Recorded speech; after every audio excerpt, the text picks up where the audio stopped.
Hey guys, and welcome back for another video. If you haven't caught my last one, I recommend that you do, or this one might be kind of confusing. Today is the first ever Imagine Burden or topic video, and today's topic will be achievements. Achievement points, or AP, can be earned from doing basically anything in the game. Sometimes it'll be as simple as just completing a part of the story, while other times there'll be entire weapon sets tied to achievements, requiring you to get skin after skin after skin before you can finally complete that entire collection. As you acquire more and more achievement points, there is a bit of a reward track tied to this. Every 500 achievement points, you're going to get a reward, and that's going to vary based on how far you've progressed the reward track. Sometimes this is an account-wide buff, and other times you'll just get a skin that you can only get this way. I've said in other videos, both for beginners as well as just talking about what I like about Guild Wars 2, that I do enjoy this game mostly, or at least in part, because you don't actually have to have a quest log and do the traditional quest system that you're familiar with from basically any other MMO, but that isn't entirely true, is it? The achievement system pretty much works as a quest log in that it's going to tell you where to go and what to do, and once you do all the things, you'll get a reward. Now, I don't know why this is more appealing than the actual quest log system, but for me, it just is. For some reason, this feels different, even though at the end of the day, it's really not.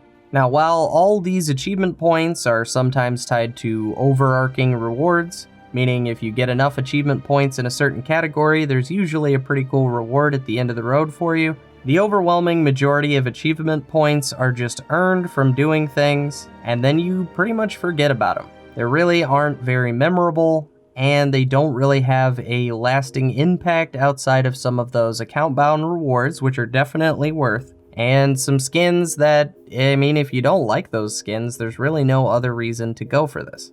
Now, this being said, there are definitely some players out there who solely play the game to increase their AP value and hold that over their friends' heads. But I would argue that that's not the vast majority of players. As it stands right now, the only way to really compare achievement points is by having a friend on your friends list, or by looking at the people in your guild and comparing achievement points. Now, as many of us already know, there is a number that shows up on your character nameplate, but it's not the number of achievement points, rather it's the number of mastery points. Now, masteries are a form of progression, or at least that's what they were marketed as, and there will be an entire video dedicated to masteries if you guys are into this sort of video. But if you're out there earning mastery points, then you know, like many of us already do, that masteries certainly show that you've accomplished some things in-game, but really what it shows is that you can fill an experience bar and do what's required of you to earn mastery points.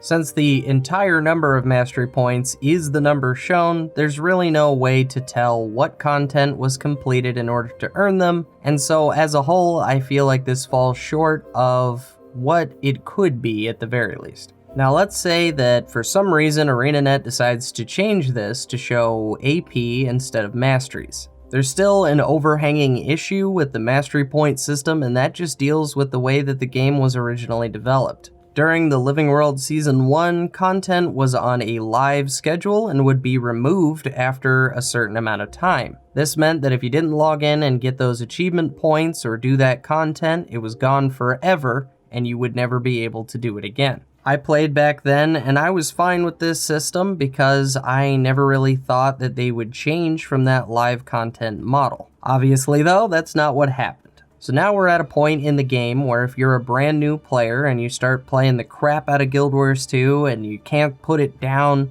you'll eventually hit your cap for achievement points, but you could still be a few thousand achievement points shy of someone who just happened to play the Living World Season 1 or participated in some holiday events way back when.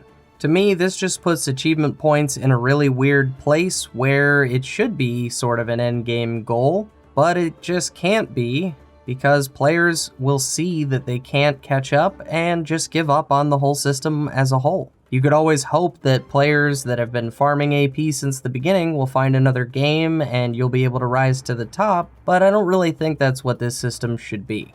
And I think it's because of these achievement points that can no longer be earned that ArenaNet more or less just went with the mastery number on your nameplate, because that's something that they could have added then and continued to add to as they have, instead of having to go back and try and rework yet another system. Now, I think this is a real shame because achievement points actually encompass the entirety of the game. There are achievements in literally every mode of Guild Wars 2, and so that number is really more indicative of your progression through the game. Or at least it could be if we somehow remedied this Living World Season 1. And honestly, I think anything that you get out of doing something daily should probably not award achievement points. If the content itself is no longer going to be live, then the achievement points associated with said content should probably follow suit. I understand that the achievement points earned from doing dailies is to further incentivize people to do those dailies, but I would also argue that I think the dailies are plenty rewarding on their own, and if we want AP to be some sort of overarching progression for Guild Wars 2, it should focus more on the content completed rather than how often you log in and do a thing. On top of all of this, there's also another pseudo problem with the achievement system, and that's that achievement points just aren't as plentiful as they once were. It used to be that you could get quite a few achievement points for doing any random thing in the game, but as content has come out, achievement points seem to be falling further and further away from those higher numbers, and now doing pretty much anything only awards you a few achievement points. This really doesn't get in the way of account progression as long as everyone can only get those same few achievement points, but in terms of the reward track associated with achievement points, it now takes much longer to rank up to your next chest for your next account reward or skin unlock. This is more of a complaint about the consistency in the game than it is anything else, but I do think that it's a little odd that the further into the story you move, or the further through content you go, the less and less you seem to earn. Now, with all of everything that I've said aside, the biggest problem with this system is that the achievement points themselves aren't really worth anything. You do progress a reward track that slowly gets you some account rewards, and that's great.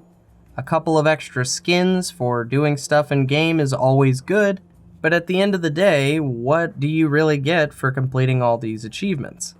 A few of them do give you rewards, but the points themselves are utterly meaningless as it stands. So now we move on to Mind Rack, where I rack my mind, teehee, and come up with as many solutions to these complaints or issues that I addressed at the beginning. Keep in mind, I am not a dev, but hey, this just seemed like something fun to do, and I'd like to get a conversation started about some of these parts of the game. Now, I have come up with some potential solutions, but they hinge on something I just don't see ArenaNet doing, and that would be either increasing everyone's AP to have all of the Living World and time-gated achievement points, or taking all of those achievement points away from people who already have those. Now, I really don't see them adding achievement points, because that would mean if you created a brand new character on a brand new account, you'd be sitting on several thousand AP. More likely, but probably not likely, is that they would remove any and all time-gated and/or Living World Season 1 achievement points from the game. If they went ahead and did this, I could definitely see ArenaNet giving out some sort of package to players who had those Living World Season 1 achievement points, but I just don't know if that's going to be enough for players who actually care about this. But hey, this is all fictitious anyway, so let's just carry on, right? So in a world where this is actually something ArenaNet's on board for, everyone is now on an equal playing field, at least for the maximum number of achievement points they could get at any given time. Now, additionally, I think it would be great if ArenaNet rebalanced all of those achievement points so that the values make a little bit more sense. But at the end of the day, as long as everybody's on equal footing, it doesn't really matter how much achievement points are worth, as long as they're worth some more achievement points. That, and I imagine the dev time would be ridiculous. Now that everyone's on equal footing for the AP portion, I would expand on the UI and the hero panel for achievements by adding some more tabs, or at the very least just one new tab that encompasses everything I'm about to talk about. Now the overall goal here is to increase that number on your nameplate from just the masteries. This because, as I said before, masteries only show a portion of what you've done in game. So with that idea in mind, I'm going to list off a couple of other things that I think should award more points on top of that masteries number that everybody gets to see. Keep in mind that the number of points doesn't really matter, not only because I highly doubt that this is actually going to happen, guys, but also it would obviously be ArenaNet's decision to determine how many points each thing should be worth. So what if the following increased that number? Completing all achievements in a certain category, completing each fractal, completing each raid, completing the challenge modes for both of those, completing each story chapter, completing each map, crafting one piece of legendary armor, unlocking an elite spec, maxing out a crafting profession, and if possible, I'd like there to be a way to work in the competitive modes based on your performance in those modes. Now that new tab I was talking about in the achievements panel would showcase all of this progression, and if they'd like, they could always add more reward tracks per game mode or per type of progression, just like with the current achievement point reward track. Now obviously not more account-wide buffs, but if they wanted to throw, say, some tokens for certain game modes or maybe some more skins, I don't think many people would argue with that. It would certainly at the very least incentivize people to play certain types of content they might not have tried before, and that's kind of what this whole system is about. Taking the whole of Guild Wars 2 and putting it on one UI in terms of overall progression, and increasing that number so that other characters know that you have played the crap out of this game. Now on top of this, I think it would be really interesting if they added a means of decay for some of these points. Not so much for the map completion or achievements obviously, but let's say they add some competitive modes to this system I made up. They could award you with so many points for, say, doing well in either World vs. World or PvP, and when that season is over, those points go away. Similarly, I think it would be interesting if a certain number of fractal and raid points disappeared over a certain cycle, maybe a month, maybe a quarter, however they decide that they would want to do that. But the whole point of the decay is that it keeps you wanting to play certain game types or revisit certain game modes in order to keep that number higher than other players. Also, I think it would be interesting if the decay on, say, fractals and raids were somewhat random.